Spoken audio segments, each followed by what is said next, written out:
claret down the cravats and getting very excited over a young dancer by the name of Michael Clark. But when it comes to dancing, I'm a bit of a Philistine myself, although I did have to sit up and take notice when I heard that this lad was dancing to music by The Fall.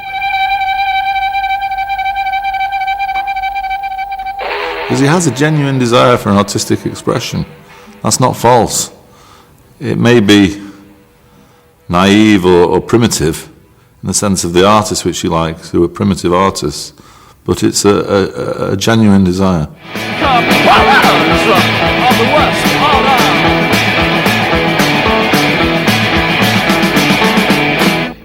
All the group stayed up to watch the old grey, wasn't it? It's not that I would, personally.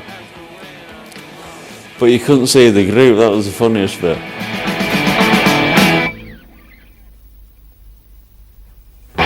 They stayed up to watch it with all the parents.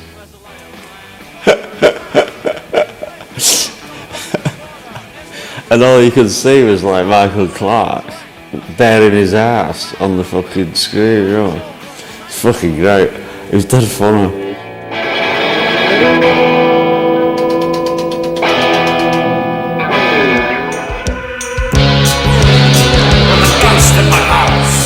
When a group keeps going as long as The Fall have done, and they have a sound that fundamentally is actually a commercial sound. I mean, at its most sort of fluent, for all its experimental and avant-garde edges, it's a commercial sound because it's about the attack of pop and the attack of rock, and the way that a good lyric has a catchy chorus.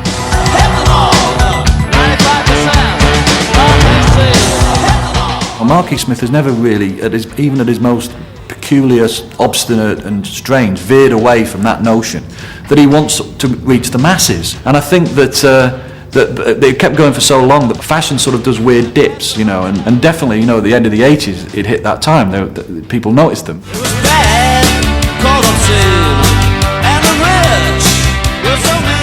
And they become fashionable, and they started to have bigger audiences. He had never been fashionable, he'd been anti-fashion. And for a very short period, he became fashionable.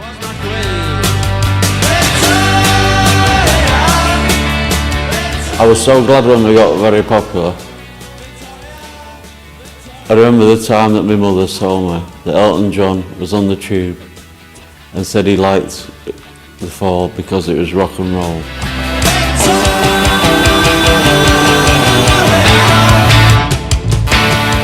I thought we were doing something wrong, actually.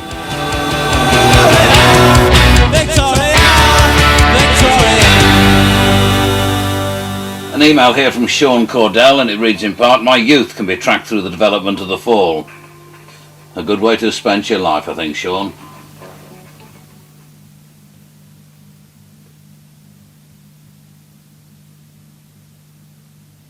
Wrong place, sir. Right, sorry. Because you have to walk through the vegetarian organic shop in Maidavale. Ah! One! Here's the first take. Come on, yeah, first take. You can find that. Place! Around town. I used to think I could do what I wanted to. Around town. From here alone. I want the streets to complete full home. Shout! I can't dance! I can't stand! Just forever as the young of a my Clark said I'm a bastard. He is deranged, I am William of around. Go insane.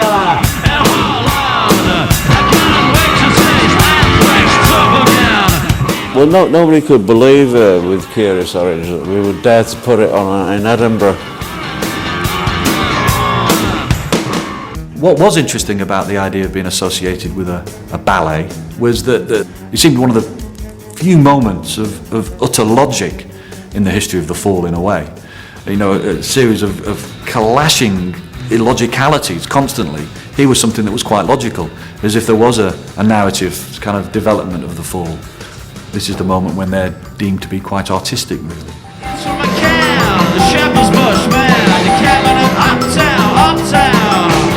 I remember going up and just overseeing the recording of it in Edinburgh, and seeing the play, and it was great. It was really good.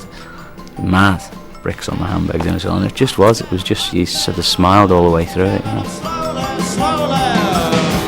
You have the Fall fans at the back in the cheap seats, and then you'd have the ballet fans down the front with the fingers in their ears. I thought it was hysterical. It was wild, it was free. The group played really well. Some of the dancing was fantastic. Michael runs a mean troupe. In a similar way to Mark running a mean band. It's good doing ballet, because there's a discipline there, you know. You have to be in there at 7 for half an hour. Then you've got to go on stage at 9 o'clock, and you've got to get fucking off at 10:30, and that's fucking it. And if you don't get it right, you're fucked. You know, but it's different. It took Mark to a new level of audience. It made him a favourite, you see. He suddenly became of interest to the chattering classes, to the very middle class crowd and bourgeois crowd that he doesn't like himself, if the truth be told. Just as it was going really well, I think Mark just said, you know, I'm not really what you're saying I am. You know, I'm not this thing. I'm Mark E. Smith. I am not like your pet. And just veered off in another direction.